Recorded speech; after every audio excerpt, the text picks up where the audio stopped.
By the way, honestly, mimi I'm not afraid, and I'm not afraid of anyone, by the way. And I'm not afraid of anything, but I'm objective. But it comes at a cost. Hapo ndo unaenda kidogo sherehe, uko na foina pale kidogo. I know. Lakini Foina is my good friend.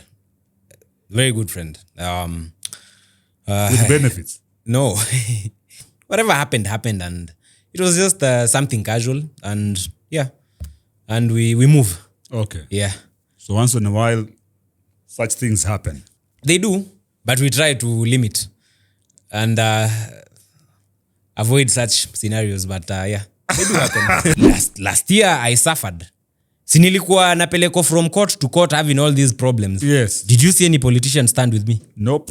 I cannot be bought or given money at, chukua hii pesa, endo tukane politician X. No. And I always tell you, it's never take money. Happened?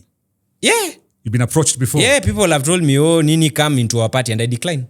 Hiro yako ngumu KHALIF sahi, inatakana ingie siasa. Siasa unaifikiriaje? I will do it, but it needs, si kitu niko interested in at the moment. That conviction has to come from God. Lakini KHALIF ulipomwacha Vinya kidogo roho yangu ili I'm a big fan. No, look, bro, let me tell I'm a you. big fan and I follow you. There were two options on the table. I either had to fight, na Mungu anisaidie nitoboe, or I'll lose and die.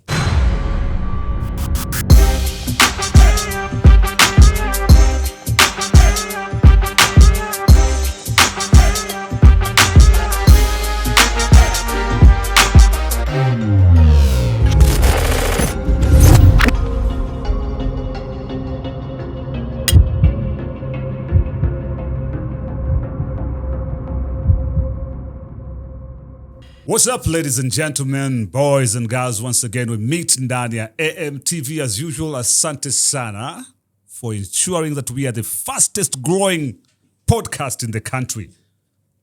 Over 100,000 subscribers in less than 5 months. 41 videos only. Na inakimbia kukimbia. And it's because you're watching, it's because you're subscribing, it's because you're sharing.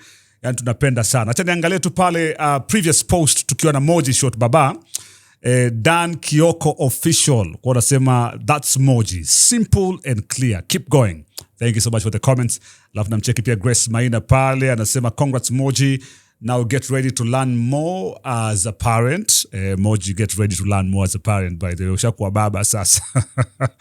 Vash Tube anasema Moji should try comedy. Bro is funny. Moji ulifurahisha watu sana hapa. Anyway, kama unaweza come tena, by the way. Lora Kirui anasema always listening to Moji on the Joyride Pod. Aha, very wise man. Joyride Pod. Anacheka pale katika podcast ya Joyride. Anapenda sana Moji pale. Unaweza enda ukaiwatch, by the way, na wewe pia ukaenjoy. Anaitwa Shakmangs anasema Moji is for sure talented and I like the fact that he knows who he is. Keep shining. Thank you so much. Theo Talibaba anasema nasikiza kutoka nasikiza kuzitoka Moji since Kelele Takatifu. Huyo ni fan wa Moji kutoka zamani. Kama bado nakumbuka Kelele Takatifu, huyo hawezi kuwa ni Gen Z, huyo ni either millennial ama ni Gen X. Huyo amesonga ameenda. Anyway, talking about Gen Zs, niko na somebody who is between Gen Z and millennial. Msee ambaye amesumbua mtandao sana sana, na mtandao pia unampenda. Msee ambaye ana trend for all the good reasons and all the bad reasons and all the tutasema aje hizi zingine maudaku na maumbea na makadhalika. Yani mtandao unampenda tu. Are we together? Mtandao unampenda tu. He's young. He's a businessman. He's achieved a lot at his age, by the way. He's giving people a run for their money. Katika industry ya kuuza magari. Katika industry ya kukodisha ndege. Young man lakini anaweza kuendesha gari, anaweza kuwa pilot, anaweza kuwa nahodha wa meli, anaweza kuendesha inaitwa nini ile motorbike. Hakuna kitu hawezi kuendesha. Ladies and gentlemen, boys and girls, please help me. Nimkaribishe mzee wa kazi KHALIF Kairo. Good to see you, my brother. Asante. Uko aje? Niko fiti. Mambo? Iko poa. Kairo, unajua wanaume wengi sana miaka yako hawakuwahi kujua kuendesha ndege. At your age. I give it to God. God has been faithful. Yeah. When did you learn how to be a pilot? I've been flying since 2019. Since 2019, you've been flying? Yeah, I've been, because I finished my commercial license last year. So I started off flying in 2019. Shule, hapa na pale, 2019. How old were you then? 2019, I was 90, that's around 22.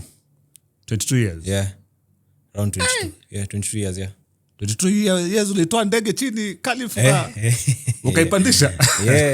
Ndio nilianza hiyo sasa ndio nilianza shule. That's when I signed up for school. All right. So but the passion goes way back. Okay. Yeah. From when? I think when I was maybe 3. First time I went on a school trip to Wilson. And then there was this sometime in 2002 2003 kuna ngoma ya TID. Siamini. Oh, siamini. You know, I remember watching that video as a young boy and I was like, because you know he takes this girl on a trip with a plane, and then he's flying it, and I was like, wow, this kid is cool. I was like, I wanna be like this guy when I grow up. So it just fueled the obsession. Ukasema nayo lazima. All right. So bike nayo? Motorbikes nilianza nikiwa 12 years. Motorbike? Hii unapendekana huko kwa matope na makadhalika na nini? Actually nilianza na bodaboda. My mom alikuanga na shop. So majamaa akikuja kuleta supplies, sigara, sijui nini.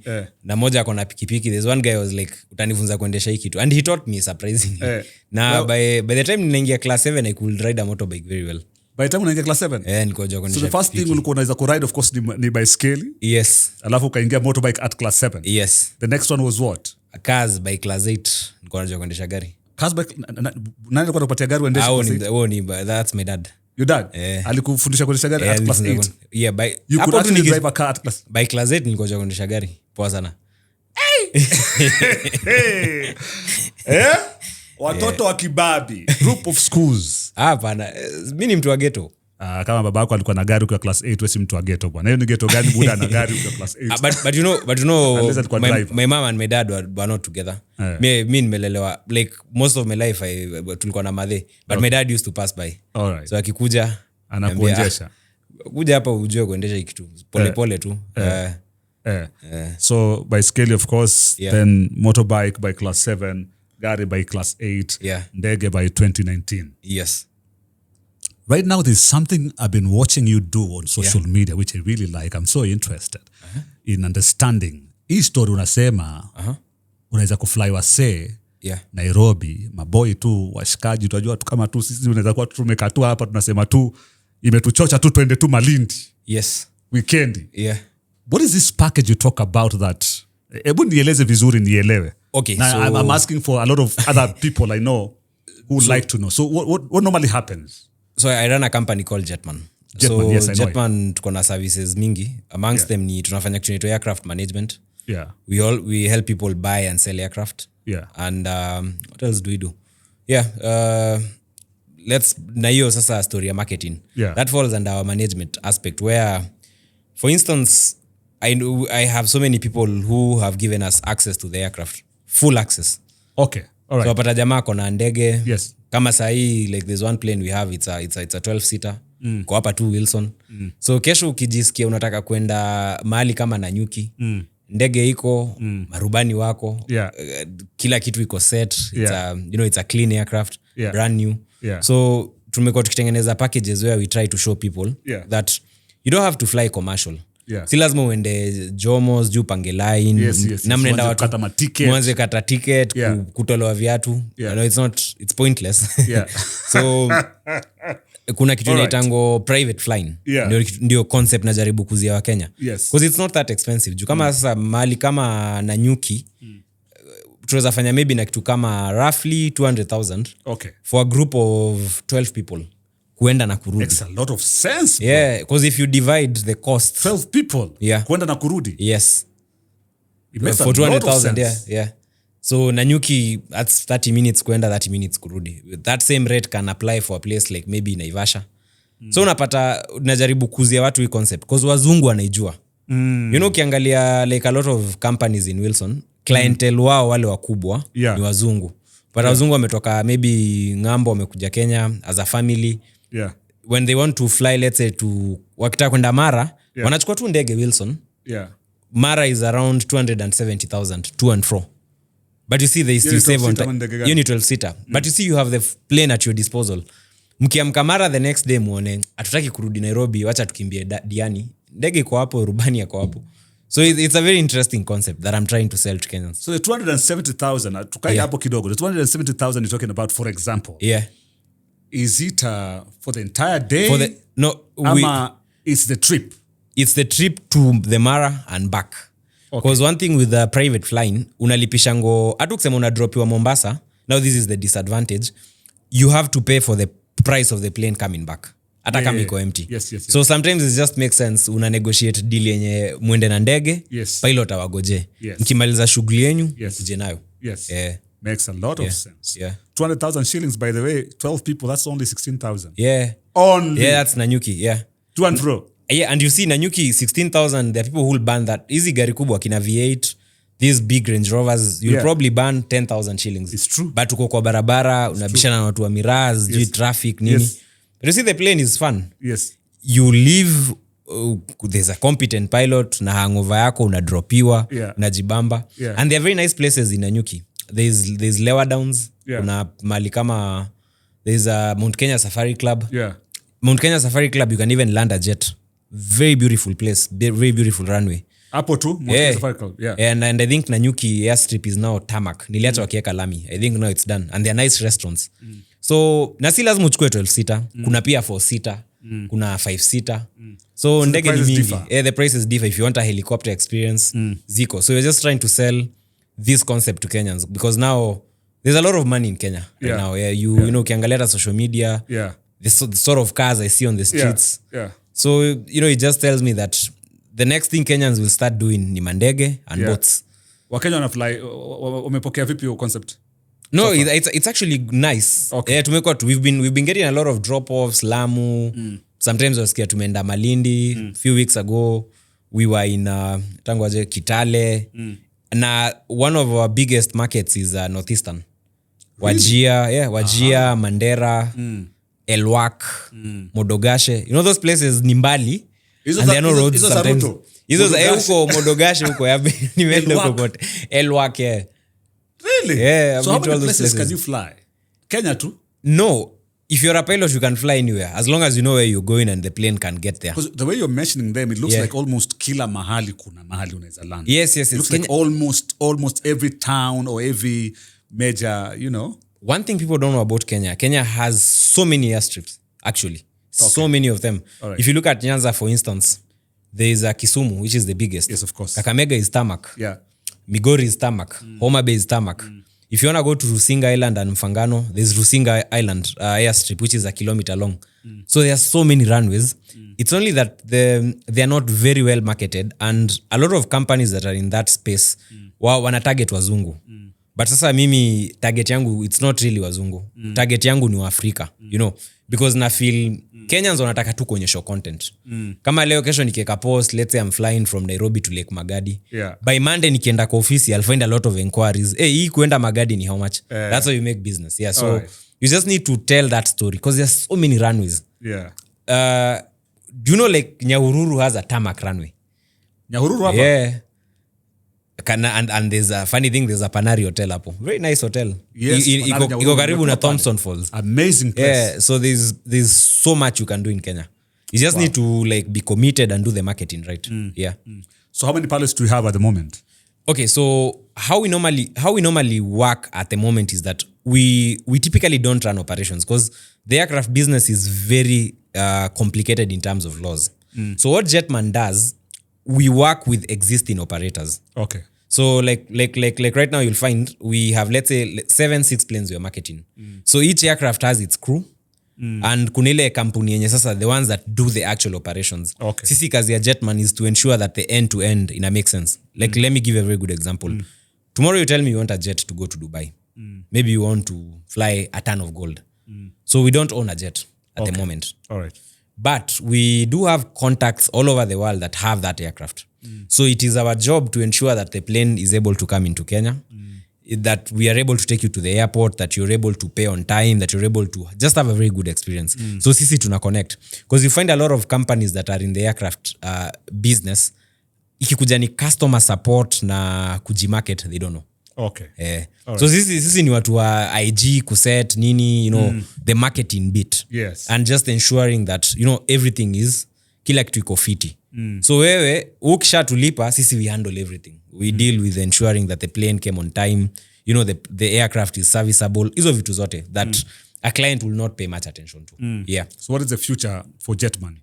I've been thinking, so right now we have one aircraft that we are fully managing and that we are fully operating. Okay. We have one plane. But in the long run, I intend to, of course, buy more aircraft. Yeah. And expand operations to not just Kenya, but the rest of the world. Hey! Yeah. KHALIF Kairo. Ni lugha gani unaongea katika AMTV? Expand operations to the rest of the world. Yeah. Buy more aircrafts. Yeah. KHALIF, kwani mara mwisho nilisikia ulisema where you are a billionaire. No, I think people took that out of context. When you say you're a billionaire, people think you have $1 billion in the account. No. Yeah. The question was, what is your net worth? Ukiuliza what is your net worth? Choose the highest value. Yeah. Because even the most valuable companies on earth, it's all that, which is the most valuable company on earth right now? Is it, I think it's, which is it? Ni Nvidia. Nvidia, watu watengeneza chips. Now, if they have a market valuation of $2 trillion, it doesn't mean ukienda headquarter Nvidia utapata wamekalia $2 trillion. No. It simply means it means that the value of their shares in the market is that. But you see, that is paper worth.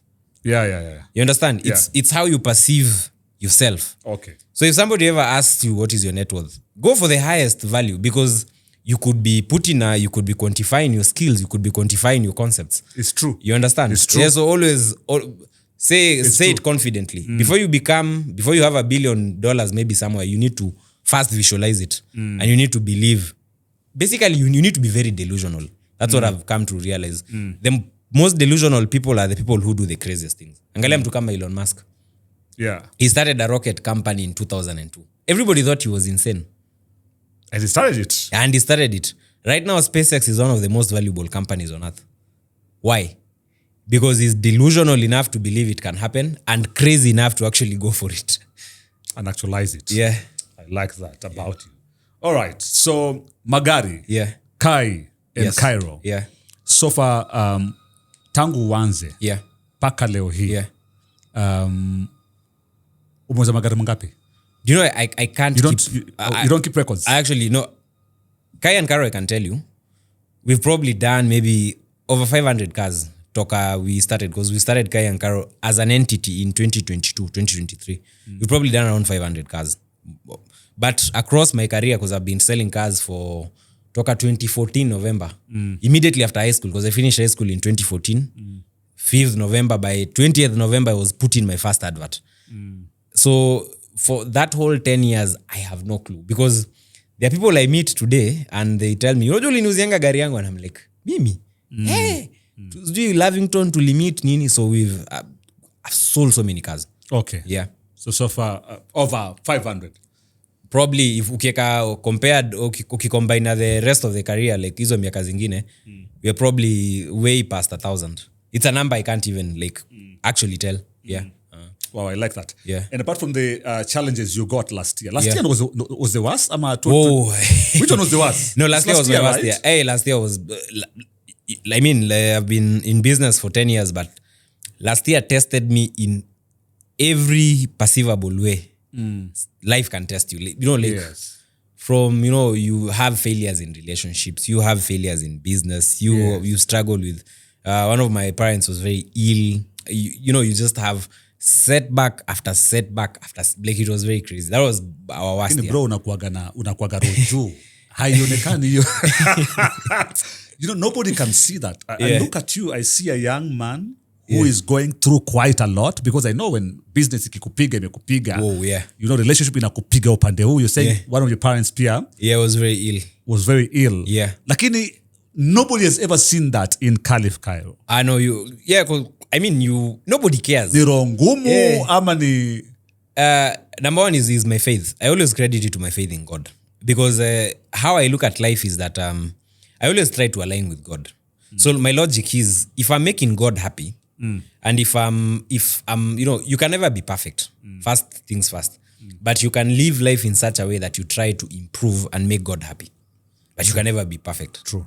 So sometimes when I'm going through a lot, the question I always ask God is, are you still with me? That is always what I ask God. Are you still with me? Bado tuko. Bado tuko. And if I see a sign, maybe, you could be in the midst of things, but you just see a good sign. You're like, tuko nae bado. So that just keeps me going. Because I'm always telling myself, did I wake up today? Yes. I'm breathing? Yeah. Yes. Oh, I'm not dead. Yeah. Then it means we fight another day. Yeah. So put your trust in God and just... Wow. Because to whom much is given, much is expected. It's true. I look at the story of David in the Bible. David was running from Saul for 13 years. That's the part people don't realize about some of these stories. You're told, there was a giant who was called Goliath, he died. And then there was, alikuwa nakimbizwa na Saul. Then boom, he becomes king. But if you put it in the context of time, that man struggled for 13 years. 13 good years. Yeah. Alikuwa kwa kichaka, but he ruled over Israel for 40. Yes. So sometimes God has to prepare you for great things. Yeah. And some of that preparation entails going through difficulty. Suffering is okay. Because suffering builds your character, it builds your relationship with God, and it trims away the pride. Yeah. When you suffer and when you go through a lot of pain, you become more empathetic, you become calm, and things don't scare you. Yeah. But if you're still green na hujai pitia suffering, you're more likely to be a very bad person because you don't resonate. Yeah. Wow. Umayona watu wasi unapatanga like they're very wealthy, they are spoiled from very wealthy backgrounds. Most of them characters nakuangaje? Hawanyiti, hawashiki, hawako katika rada. Yes, alafu wengi wapata like they, some are rude, arrogant. It's true. Because they've always had it easy. But when you've had to undergo some sort of pain and some sort of suffering, and you kind of survive that, it makes you a very grounded human being. So things don't excite you. Yeah. Lakini ulimaliza hizo kesi zote.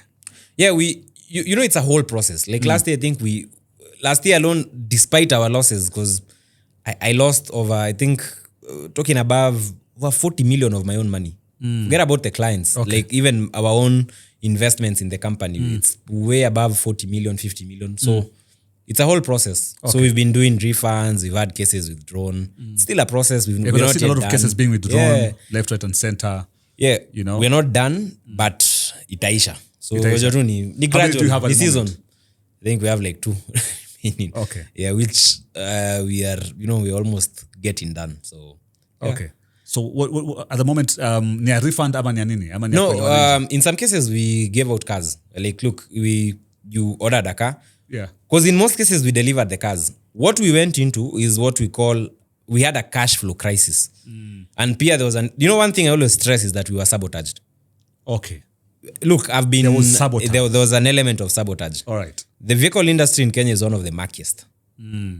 Okay. That's one thing people don't understand. There are very many people who are not happy when one company seems to be doing things right. And what makes Sky and Kairo stand out? Because even right now we're still delivering cars.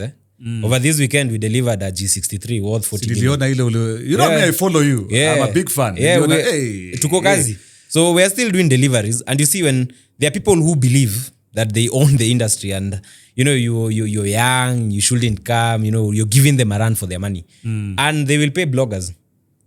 So kitu yenye, something that can be resolved with maybe give us a month, we'll sort this out. Yeah. There's this delay maybe at the port. Yeah. Can be blown into that you're a whole criminal, you're a fraud, you deserve to be shot in the back of the head. And people buy it.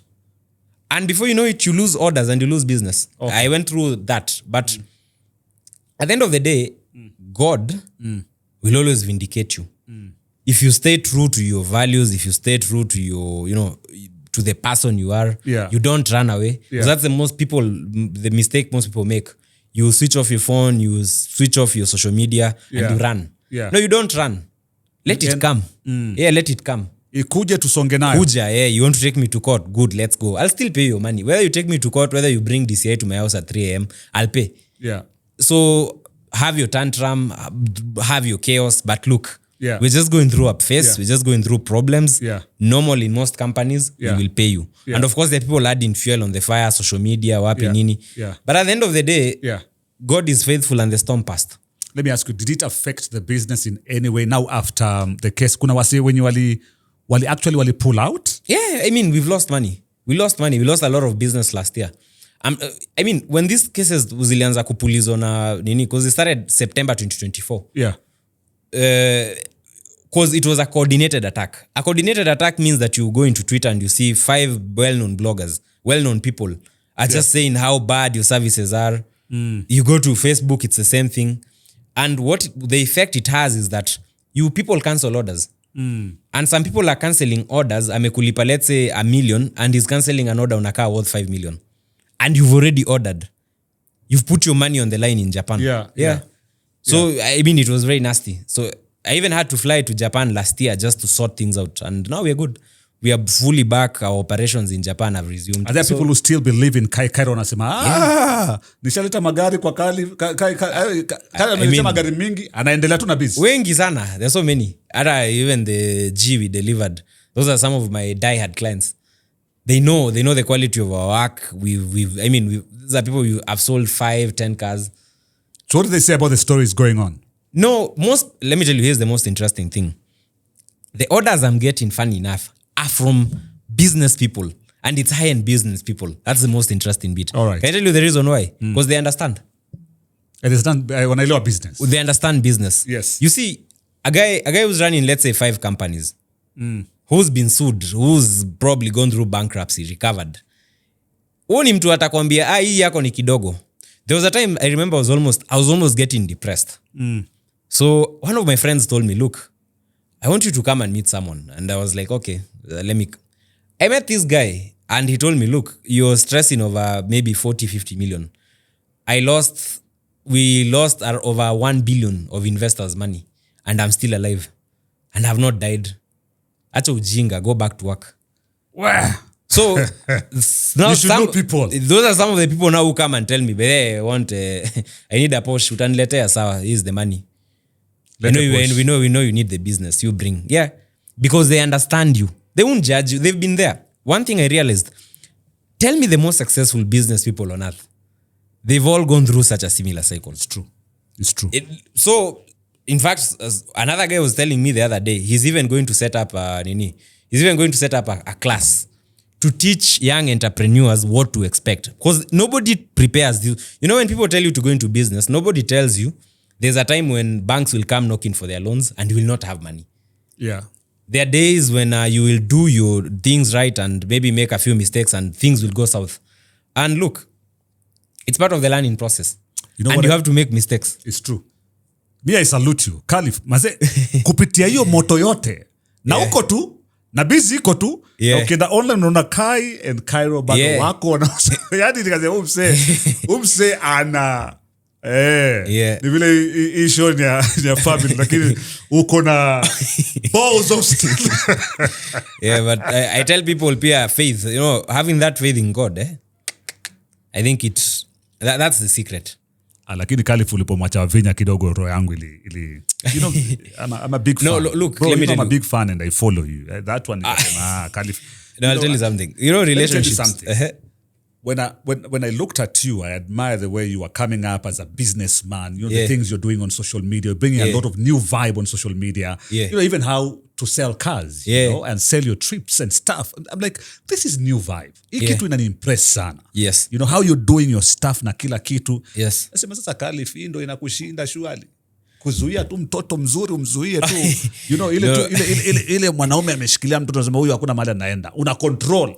Una controle. Look, there are times, you know, having a nice baby is nice. You know, you go out, take her for dinner, you enjoy, you have fun, you go on road trips. I like it. It's good. But look, there are certain seasons in a man's life when you have to be alone and fight. And unfortunately, last year was that season. No relationships, no nothing.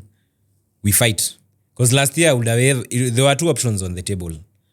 I either had to fight, na Mungu anisaidie ni toboe, or I'll lose and die. no other options. 2. So that means you have to put everything on the side. You can't afford to be in a relationship. You first have to hiyo lazima ilikuwa vita yani. You know there are those kuna ile yenye unaona. So ni wewe ndo amua. No, we both sat down and agreed, and I told her, look, Sai, I'm not in the right state of mind. Because I'd go even for like a day or 2 without food.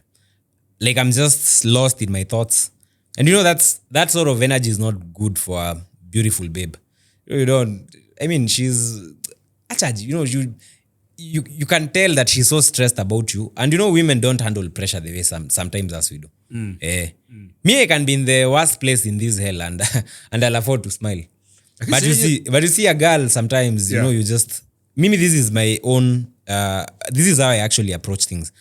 I look at relationships or marriage generally as that a man is supposed to offer protection and provision. Okay. And, you're just supposed to protect that girl, ensure that she lives a comfortable life and, just treat her right. And if you're having battles with your own mind and your empire is falling, you need to let this girl go. Hey. And fast fight your battles, get your things right. Now, vitu zikikuwa fiti, siarudi bas. Again, look, it's not that easy. Jupia, I think nimekuwa, one thing last year did to me, it made me a loner. I enjoy my own company. Okay. Every Saturday, I'll just take my motorbike, go to Mount Kenya or Ngong Hills and just ride alone. Alone? With the animals. And I just enjoy my own company. All right. Yeah. But I have children, so I spend time with my son, listen to his questions, stories. Yeah, so I'm in that mind state where I don't think, I've not yet really decided that I want to like fully commit into like I'm still observing things, I'm recovering and mambo inaendelea kuimprove pole pole. So tunaomba tu Mungu atanipatia direction, he'll show me the way. So I'm not really in a rush. Yeah. Also mambo madem kwa sasa. There's so much on my table. You're running like 2-3 companies it's a headache. Because hii kona headache zake, hii kona pressure zake, so it's just a lot of work. But after some time the nini does pay off, the hustle. It does. Yeah, it does. And the money comes. It's true. And you find that you idle, you need a nice babe to hang out with. Go watch the sunset, have cocktails, just enjoy life. But it comes at a cost. Hapo ndo unaenda kidogo kidogo sherehe, uko na foina pale kidogo kidogo. No. Lakini kali. Unapenda kusumbua internet. Haupendi kuacha tu internet itulie. Wewe umesema hii internet haiwezi kutulia. Wasee wasitulie. Kidogo wewe ndo huyo tena. I wake up in the morning and you're here. And there are photos and videos all over. Naangalia algorithm yangu tu. Kila blogger amekupost. No, that was wild. Foina is my good friend. Very good friend. With benefits? No. Not with benefits. She's my friend. Okay. Like... kidogo benefits. No. Don't misquote me. Unajua hapa ni kama niko kwa minefield. Because everything I say here, tomorrow I might just wake up and find it trending, But here's the thing. Look, I think it was her party and we were just having fun, maybe a few drinks and whatever happened. But it was nothing, there's nothing between me and her. Okay. We're good friends. I respect her as a business lady. She's a trailblazer in her own right. And naona amefungua shule juzi. She's always pushing. Yeah. She's got that, akona that alpha female energy. So yeah, but whatever happened and it was just something casual and and we move. Okay. Yeah. So once in a while, such things happen. They do, but we try to limit and avoid such scenarios. But they do happen. KHALIF, Kairo, unanimaliza sana. Let's take a break. Twende Panari Nyahururu. By the way, always tuna shoot ndani ya Panari, Mombasa Road.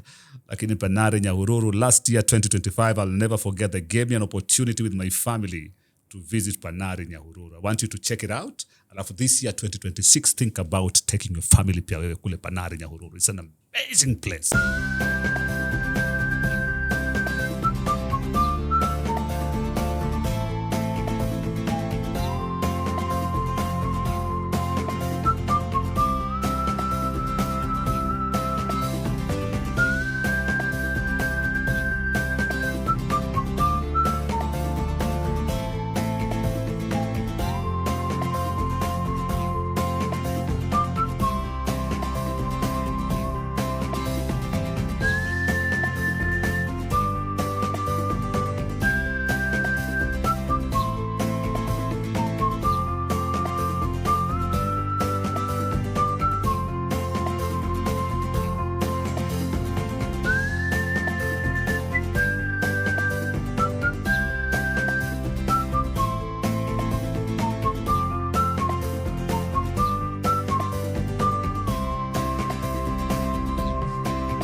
Now let me teach you, or let me introduce you to the Brown Olive Restaurant.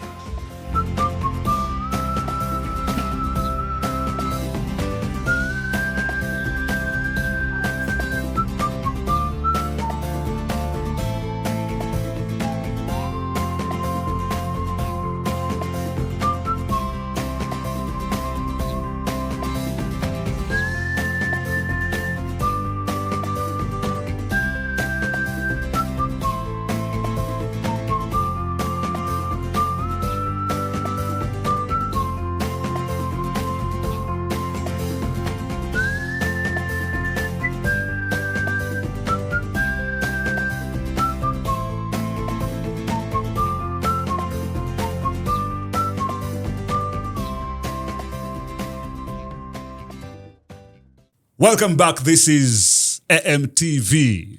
Niko na KHALIF Kairo, businessman, entrepreneur, I'm telling you. Ana run biashara kama tatu katika ino town na pia mtandao nampenda. Mabloggers wanampenda tena sana. KHALIF, I want you to talk about Chapa. Yeah. As an entrepreneur, what have you learned when it comes to money? Hella too. What's your biggest lesson? What's your biggest money lesson today? I mean, money comes and goes. It's seasonal. And, you know, that is life. Especially if you're in business. Unajua tu biashara. Today you can have 10 million in the account. You pay bills. Tomorrow you are at a negative 10 shillings. Because that a bank imekukata some fee and the account was zero. So you just need to plan. And the biggest pitfall I think you need to avoid is growth. You need to handle growth in a very careful sort of way. Okay. Don't stretch yourself too thin. Okay. Jipe time, pole pole tu. Okay. Things take time. You know, you need to trust the process. Yeah. And sometimes trust in the process means that you don't grow too aggressively. Because I think on my end, one of the biggest mistakes I think we made is that we grew too aggressively. And unfortunately, it's a pitfall a lot of companies fall into, where you hire too fast. You run in a very big team. You want to have 10 locations all over Kenya. Yeah. So that kind of messes you up. Yeah. So I think in my case, that was our biggest issue. So you need to have good reserves of money. And try not to use your money if you can. Yeah. Try not to use your money. Yeah, try not to use your money. Go to investors, go to banks. Get their money. Get money from outsiders. I mean, you'd rather own 1% of your company in quotes that's valued at 100 billion as opposed to owning 100% of your company that's valued at $1 million. Wow. Yeah, so you can grow, but you need to learn how to grow using other people's money. And of course have structures. Because kama sisi, again, some of the lessons I've realized is that you need to understand your markets very well. And you need to protect yourself. And the only way you protect yourself is you need to have the best lawyers. Some of the biggest mistakes I did in business was assuming that people are good. People are not good. People are messed up out here. People will use every opportunity to prove that they can mess you up. Okay. And, it has happened to me. So invest in very good lawyers. Invest in very serious legal structures Yeah, I mean, structure your companies like it's your castle. Protect yourself, limit your liability, have agreements that protect you, and show no mercy. Out here bana, kaume huku nje, it's like you're swimming with sharks. And they don't show no mercy. No mercy in business. You see the way banks operate? Yes. Kichukua loan, fine babes. Yeah. Hi, we have this product, nini. Yeah. And then when you default, bana, they're sending auctioneers, Yes. wase awacheki, they look like cops, Yeah. Have it like that. That's how it should be. Yeah, Always. show no mercy. Because Mimi, I've been on the other side. I've been in a courtroom and I was shown no mercy. Yeah. So also show no mercy with your contracts, with your pricing, make your money. You're not running a charity organization. You need to have your purpose. I'm not saying that you steal from people or you overcharge, but earn what you're supposed to earn. Because kitambo, remember, I would be like, igari hata statengeneza do. Let me just bring this car. This guy is really, he really wants it. Let me just bring it. I'm a nice guy. Yeah. No, nowadays we don't operate like that. This is our fee. You need to pay it upfront. That this is what you need to pay to the supplier. We don't do credit. Pay upfront to malizane. Sign the contract. We shake hands. Yeah, and we do good business. All right. Yeah. So right now, how many people have you employed? Right now, we've actually cut down the team to around 5 people. Okay. Yeah, because we've last year we had to do a whole restructure. So we are doing the restructure. We're working on a massive relaunch. So yeah, we will grow, but this time we're going to grow in a more cautious, very, very strategically, and we've improved our services. We've restructured. We've learned very painful lessons.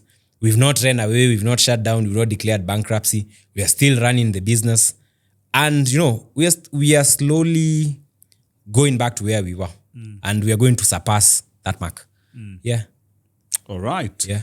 There's a website ulikuwa umeweka pale ukaambia watu wanaweza kubuy shares, I think. Last year or something. Yeah, we tried raising money in the US. Yeah. We were trying to raise 200 million. Yeah. To finance operations. Yeah. But sabotage. Really? Again? Yeah, someone wrote to WeFunder. Because we were using, so I have an American company. It's called, the company is called FlexMobi. So the reason I formed FlexMobi was to drive our expansion across Africa and other markets like Latin America, the Middle East. I realized we could not go into those markets with a Kenyan entity. You need to have an American entity so that you can attract American investors, and there are also better legal protections if you put your company in some of these jurisdictions, like the US, like Dubai, Wapi. That's why you see a lot of big companies putting their holding companies in those territories. Yeah. So last year when we went into these problems, one thing that would have actually solved our problems was simply raising capital. Because we were not, it wasn't a big deal. That's what I keep repeating. Iko ati kitu kubwa. It was just an issue of we needed capital to just pay off a few things. But when we started raising money in the US, within 12 hours, we had raised 12 million. All right. The raise was supposed to go on for a month. Yes. So I'm very sure we would have surpassed the 200 mark. So somebody wrote to the company that was handling our raise and said that these guys are scammers, these guys are thieves, these guys have all these issues. And our raise was put on hold. And we had raised 12 million. Wow. So 12 million hamkuishika. Hatukuishika. The money WeFunder was like, look, you guys have all these issues. You need to set out these problems. And then they refunded the money to the guys who had done the raise. So what's the plan with that? No, the company is up and running. The American company is up and running. All right. Yeah, we are doing operations from Japan. And basically what we are doing is that we are helping people from around the world, not just Kenya now. Yeah. We are helping people from around the world ship cars from Japan. Because Japan has the cleanest cars on earth, It's if true. you ask me. So I buy all my cars from Japan. you buy all your cars from Japan. So we realized Japan has a huge number of very high-end left-hand drive cars. Yes. So we are trying to ship those cars into markets like Nigeria, Ghana, Cameroon, Angola, and places like the Middle East, and places like Colombia, Panama. So we are basically linking Japan to these emerging markets. Because markets like West Africa, they traditionally don't buy their cars from Japan. They buy their cars from the US or from Europe. Okay. But you'll notice a Lamborghini that we can get in Japan for 20 million, in the US you'll get the same car for 30. Okay. So we realize there's a gap. Yes. So using my contacts in Japan, because we have very strong contacts in Japan, I have partnerships in Japan that I've had for like 4 years. And these are people who know my capabilities, who have shipping networks all around the world. So last year when I was in Japan and we had this conversation, we were like, look, instead of focusing on Kenya alone, why don't you grow your operation to the rest of the world? Don't limit yourself with the Kenyan market. You have an American company. Instead of using an American company to do business in Kenya alone, you could use this company to do business all around the world. And that's how we found ourselves here. So it's the American company now. Yeah, that's it. So it's our American company that is now going to be doing that work. So if anybody is watching this and you're in Uganda, you're in Tanzania, you're in Nigeria, and you want to buy a high quality luxury car, because our focus is proper high end, $500,000 cars, those crazy cars, and still, anything high end, the fancy cars. Yeah. You can head over to flexmobi.io. The website is flexmobi.io. So the transaction process is quite straightforward. You order the car on FlexMobi, you pay directly to our supplier in Japan, and we ship to any point in this world. Have you done it before? Yes, because when we were, even at Kairo, the crazy parties, we actually get inquiries from as far as Jamaica. Jamaica? Yeah. Kairo has followers in places like Jamaica. I've gotten orders from a place called Georgetown, which is in Guyana. Which means the company, we've built such a big brand that at there's a time I went to Uganda, we wanted to set up Kairo in Uganda. And we have a fan base in Uganda. Like, I'm not kidding you. There are people in Uganda who, there's even a comment I saw on a post Jana on Twitter. And again, Uganda was like, why are you putting the prices in Kenyan shillings? Put them in USD so that we can order. Yes. Yeah. But now after what I went through in Kenya last year, I've learned very valuable lessons. And one of the lessons is that for strategic growth, do what all the big companies do. Put your, look for a hub. Yeah. Somewhere like Dubai, somewhere like the US, and, use that hub to do business. Because what fails most young people in places like Sub-Saharan Africa is that our systems are not friendly to entrepreneurs. Yeah. Okay. I mean, okay. Look at the number of people, go to the law courts and see the number of people who are there for obtaining money by false pretense, which is a criminal offense. I was not charged by obtaining money. Yeah. They charged me with cheating. Cheating is basically someone saying that you did not maybe deliver on time. Now, legally speaking, that is not something you could charge someone in a criminal court for. That is something you take in civil court. Yeah. And you say, we want damages. You've delayed our car for 1 month. Yeah. Pay us damages. And you settle amicably. Yeah. But you see, when you're in a system where someone can use the criminal system to settle a business score, then trust me, if you want to grow to a certain level, you can't put all your eggs in that basket. So you're much better with your American company than you're much better doing business on a global scale. Oh. You're much better doing business on a global scale. Because some of these global hubs, like maybe Singapore, like the US, for instance, they have very good commercial laws that protect businessmen. Yeah. And that also protect consumers. Because you see, it cuts both ways. You cannot blame the justice system in Kenya because, again, there are many scammers in Kenya. But the problem is sometimes the law is not very blind. By the time CC cases zetu zinakuwa withdrawn, I mean, what sort of damage had we gone through?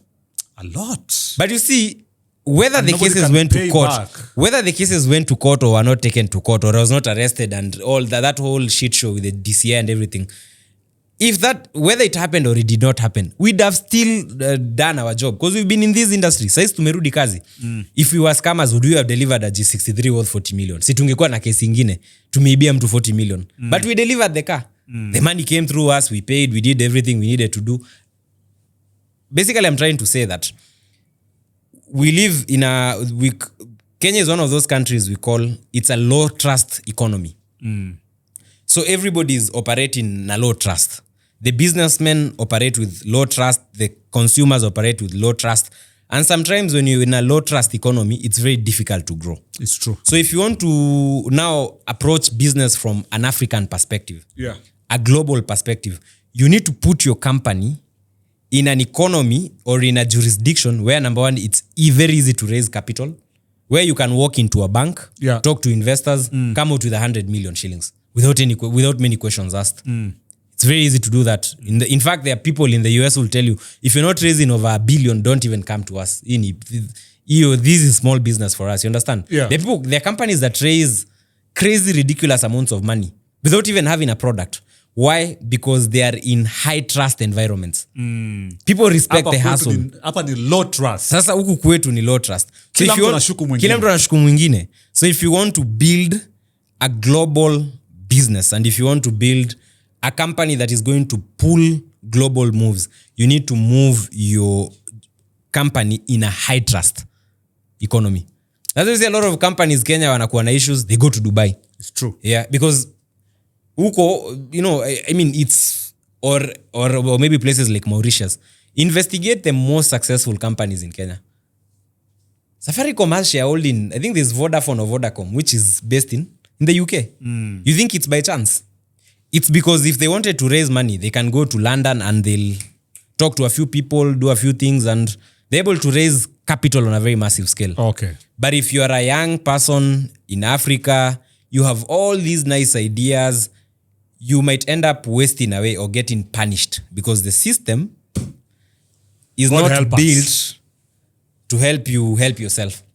To help you succeed and grow and become big and achieve your dreams. In fact, the system will punish you. They'll be like, hey, it will punish you. Tulianza kitambo, wewe unafikiria wewe ndo nani? And so you have to be extremely strong. You have to be you need to have God, number one. And then you need to have discipline. And you need to have that resilience, because if you let things vitu unarushiwa, you want to commit suicide, my friend. Lazima unakuwa ngumu, unakaa unakufana. I like it. What's that whole depression thing? Hiro yako ngumu KHALIF sahi inatakana ingie siasa. Siasa unaifikiriaje? Kwa sababu siasa nayo lazima uwe na roho ngumu na uwe roho juu. One thing about Kenyan politics is that it's very murky. Yeah, it's true. And but nini hujapitia buda? Nimeona, I've seen a lot of things, but murkiness unaijua mbele na nyuma na kila mahali. It's let me just phrase it this way. I will do it, but it needs, si kitu niko interested in at the moment. That conviction has to come from God. Okay. I will not stake whatever I've done or whatever I'm building for a run in politics, because Kenyan politics is very dirty. You can lose your credibility. I look at, mi siku hizi na observing itu na venye siasa ya Kenya inaenda, and you're like, bana. Yeah. I mean, it's very murky. So, but I'm asking this question because the time when Kenyans walikuwa naingia kwa streets, the videos that you are posting, Wakenya wengi sana walikuwa na kufollow. Yeah, I know. You had like a following of people in majenzi walikuwa na kusikia sana. Ulikuwa umeaminiwa. Kuna uko na hiyo kitu, hiyo kitu uko nayo hiyo unafatwa, uko na following flat. Are you getting? So hiyo kitu ilipotea. For some reason, because uliwachana na hiyo story kabisa because I realized in my heart I thought umse ataingia siasa kabisa. No, I'll tell you the reason why. People think we went to the streets because maybe we have a problem with the government or we hate the government. No, at the end of the day, these are still our fathers, they're still our relatives. Unajua gava bado ni mimi na wewe. Kwani kina watu wako gava ni kina nani? See, it's people you go into a place and this is Minister so and so, People just went because we felt that we were not being listened to regarding the bill. Because you see, I'm a businessman. And people are struggling. There's a time, kulikuwa hakuna biz. So ukisikia tena taxes zinaongezewa, it will hurt you. True. Utasikia mbaya, you understand? But that should not be construed to mean that I personally went to the streets because I have political ambitions. No. Okay. It's because to a certain extent, every Kenyan has a right to express themselves. There are things that the government will do today. Hata nyinyi creatives, I've seen there's a time Gavel kuna sema inataka kuban sijui watu kufanya advertisements za bettings, and people were up in arms. I saw a lot of influencers saying hii kitu ni mbaya. Yeah. Now, would you say that the influencers who are saying that want to go into politics? No. But kuna mahali yani wamesikia wamekanyagwa, and we are like, ikabidi waongee. It's the same thing with the finance bill.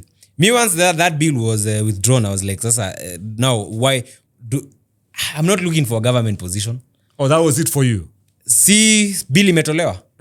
See, now like because there was one kwanza clause where they were saying they wanted to do like a certain percentage per annum on cars, and that would have really, really hurt us. And that was not the first time we went to the streets. We went to the streets in 2018, 2019, time ya Uhuru, regarding time yenye Gavel kunataka kuban importation of used cars. Used car dealers went to the streets. Na tulikulatia gas mbaya. We were still there. Only that I wasn't known. So, I believe that if you're an influential person, and sometimes things are not happening well in your society, you have a God-given responsibility to speak out. Okay. But where people get it wrong is that some of the criticism has a political angle to it. Now, that is what I don't subscribe to. Okay. So when I realized that, look, this whole Gen Z thing, there's now politicians, there's money coming in, there's talk of people being told to facilitate. Now, if I lose objectivity, I cannot be there. Okay.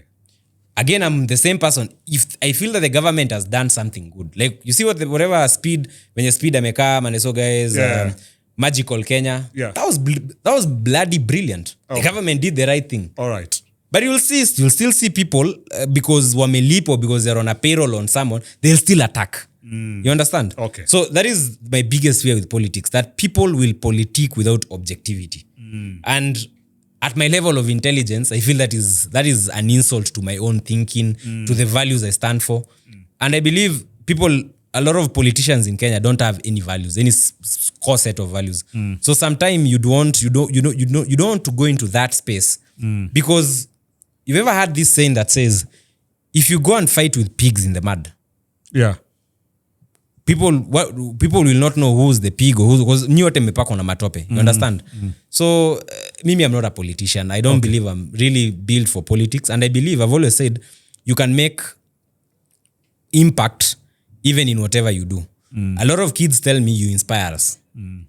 What do I do? Me just make videos, I sell cars, I fly planes. But somehow it inspires somebody. Kuna mtu ametoka Kawangware kama mimi anaona video yangu and is happy. I'm still making my impact. I don't need a chase car, I don't need 10 bodyguards, I don't need you don't need all those things. You can bring change into society without having to go into that whole politics, because siasa ya Kenya ni toxic. All right. Yeah. So when a siasa no. Hey, I mean, there are those things I normally say. It will take conviction. It will take about it. Maybe, by the way, honestly, I'm not afraid, and I'm not afraid of anyone, by the way. And I'm not afraid of anything, but I'm objective. Okay. You understand? All right. So I cannot be bought or given money at chukua hii pesa endo tukane politician X. No. And I always tell you, never take money. Happened? Yeah. You've been approached before? Yeah, people have told me, nini come into our party, and I decline. Really? Last year I suffered.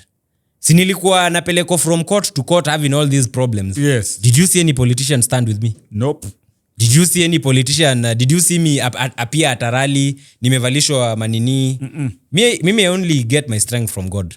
I'm not funded by any politician. I don't have any godfathers. All right. Ni mimi na Mungu wangu. Akiniambia enda hii direction, I go. Akiniambia it's your time to suffer like other men. I suffer and I just stay still. But I don't. But where I feel that, generation yangu tunaumizwa and the powers that be are not doing the right thing. Again, God has given me the responsibility and the courage and the confidence to speak out. And I cannot be shut down. I love it. KHALIF Kairo msikilizaji ndani ya AMTV Wisdom. Hii show kama by the way, kama hii show umewatch paka mwisho, wewe ndio yule msee.